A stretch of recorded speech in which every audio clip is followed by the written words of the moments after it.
The WWE Championship, the most coveted prize in all of professional wrestling history as far as many are concerned.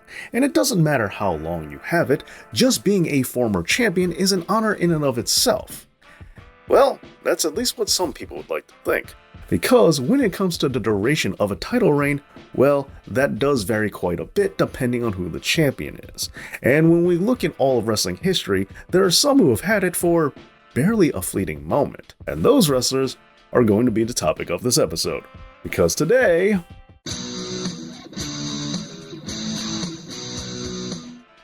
a big thank you to all of my wonderful Patreon supporters such as Inigo Montoya, Dakari Garment, and Rodney Harris. Thank all of you for the support, as it really does mean a lot.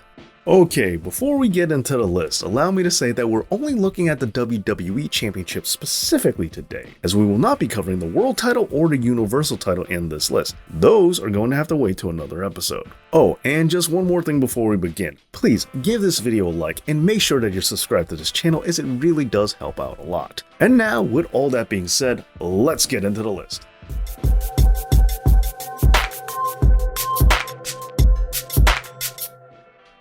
We begin this list with Daniel Bryan winning the championship off of Randy Orton at Night of Champions in 2013, only to have Triple H strip him of the championship 22 hours later the next night on Raw due to a fast count administered by one Scott Armstrong. Now, with this, D-Bry joins a list of wrestlers who have won the WWE title on pay-per-view only to lose it the next night on Raw. However, where he falls short is that while other wrestlers who have done this, such as Bret Hart, Mick Foley, and Kane, the difference is all of them lost their titles in the main event of Raw the following night, where Daniel Bryan relinquished his championship right up front in the beginning of the show. However, you could make the argument that Hulk Hogan really deserves this spot instead, since after he won the title at the pay-per-view this Tuesday in Texas, President Jack Tunney would strip him of the title early the next day on a taping of Superstars of Wrestling. But since this is a taping, it didn't air until 3 days later on December 7th, which makes this a 3-day reign as far as I'm concerned. And so, with that, just by a couple of hours, Daniel Bryan finds himself at number 10 on this list.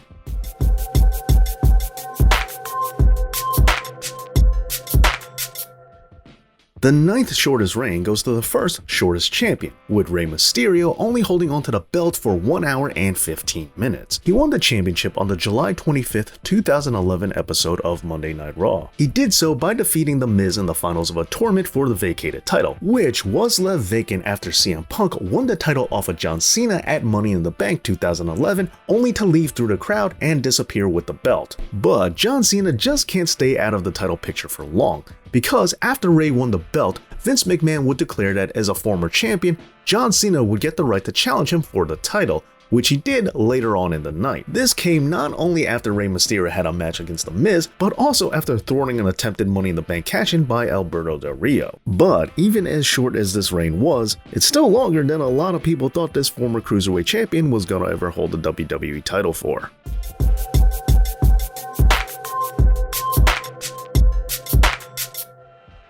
We started this list off with someone who got the title stripped off of him thanks to Triple H. We go from that now to, well, Triple H himself, who won the title at No Mercy 2007 after defeating Randy Orton. And don't worry, we'll get more into this in just a little bit. But for now, just know that Triple H won the title off of Randy Orton during the opener of this pay-per-view, only to lose it by the main event at the end of the night. His total runtime as champion clocks in at a mere 2 hours, 21 minutes, and 39 seconds.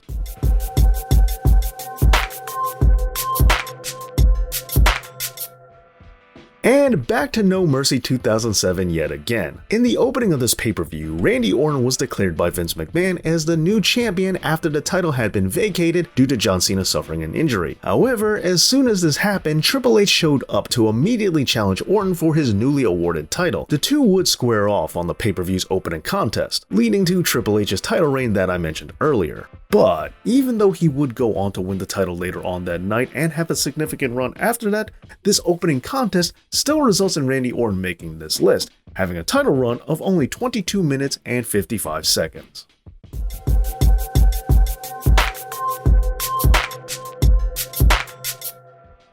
Next we have Roman Reigns, who just like his cousin The Rock, won his first WWE Championship after winning a tournament at Survivor Series. Roman defeated Dean Ambrose in the finals of this tournament, and the belt was vacated due to Seth Rollins suffering a legit injury. However, his title reign would not last long, as just 5 minutes and 15 seconds later, Sheamus would come in to defeat Roman Reigns and become the new WWE Champion. Now, the strange thing about all this is that this is actually Roman's first run with WWE's top prize. Strange to think that his first title run would be so short, especially considering all the other runs he's had ever since.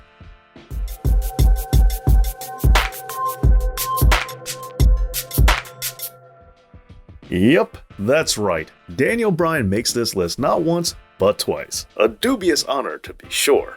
At SummerSlam 2013, Daniel Bryan would defeat John Cena in a match that would be called Match of the Year by PW Insider. After over 26 grueling minutes, Daniel Bryan would be victorious, and John Cena would shake his hand to congratulate the new champion. However, this reign would be short-lived, as Randy Orton would immediately show up with his Money in the Bank contract. This was followed up by Triple H, who was serving as special guest referee for the John Cena match, turning heel on Bryan and giving Orton the easy win, resulting in Daniel Bryan having a title reign of 3 minutes and 59 seconds.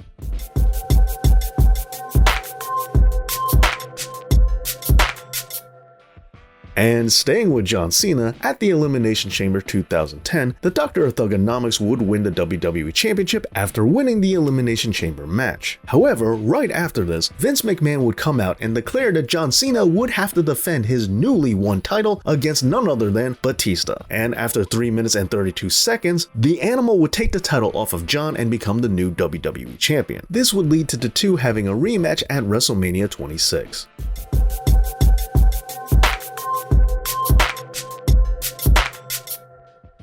And in third place we have Yokozuna, whose title reign began at WrestleMania 9 and also ended at WrestleMania 9. He won this championship by defeating Bret Hart, who had salt thrown in his eyes by Mr. Fuji when the referee wasn't looking. How that results in a 3 count, I'll never know. But anyway, after this, Hulk Hogan showed up to make sure that Bret Hart was okay. And while doing so, Mr. Fuji issued a challenge to the Hulkster for the WWE title, which Hogan promptly accepted. And after a mere reign of only 2 minutes and 10 seconds, Yokozuna was champion no more, and Hulkamania was running wild yet again.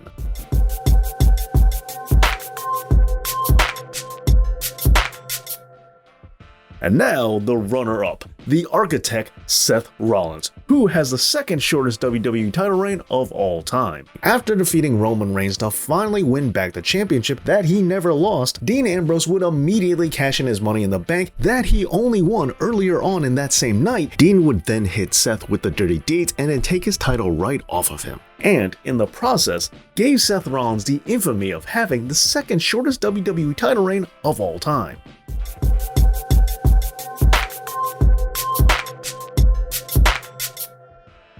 And now it all comes down to this. The shortest WWE Championship reign goes to, well, surprisingly, a giant. Andre defeated Hulk Hogan in 1988 on the main event, and after doing this, he would immediately sell his championship to Ted DiBiase, thus giving him a title run of only 1 minute and 50 seconds. But I do also want to say that when it comes to a lot of the title reigns that we talked about today, well, we really are splitting hairs, as it comes down to the specific second that a title reign begins. And that's going to change for a lot of people depending on when the exact moment is that you want to start counting it. Fortunately though, while the exact times may vary, these title reigns are different enough in length that no one's really going to confuse the two, so it really doesn't change the order. And with that being said, at the top of the order, the shortest WWE Championship reign of all time goes to Andre the Giant. Well, there you go, the shortest WWE title reigns in all of professional wrestling history. What are some other short title reigns you can think of? Let me know down in the comments, and please make sure that you're subscribed to this channel and that you give this video a big thumbs up. Thank you again, and as always, Dave knows.